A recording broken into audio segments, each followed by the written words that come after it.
Hey, it's Nurse Jill again, and I thought I would just briefly talk to you about what it feels like if your water breaks, because it does feel differently for different moms. So not everybody has the same experience with their water breaking, and not everybody's water breaks spontaneously. Sometimes it has to be broken at the hospital while you're in labor.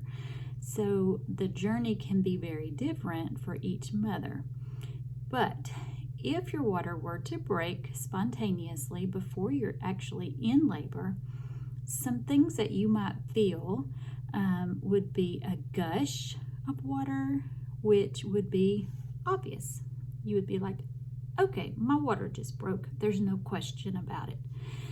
And if that happens, then you know you can call your doctor and tell him or her that your water has broken, and that then you'll be directed to go to the hospital and they'll be expecting you there.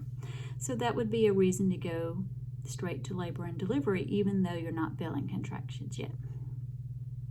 Now, other moms report that they're not 100% sure if their water broke because they felt a wetness, a dribble, and it could feel almost like maybe you peed on yourself, which we all know late in pregnancy with all this extra weight down on our bladder that can happen.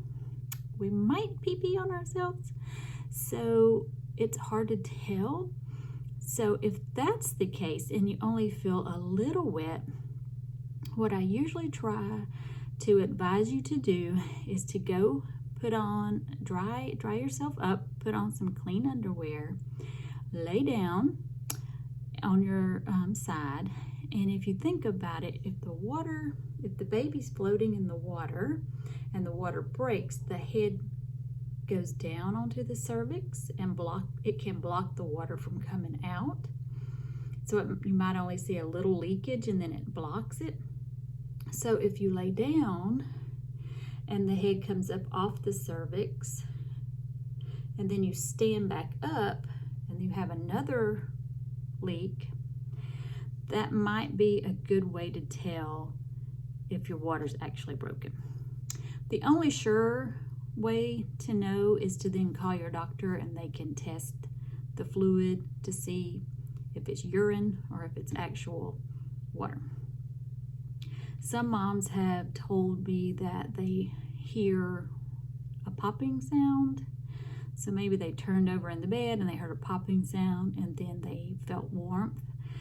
So it can happen a lot of different ways, but sometimes you can go into full labor and completely dilate without it actually breaking.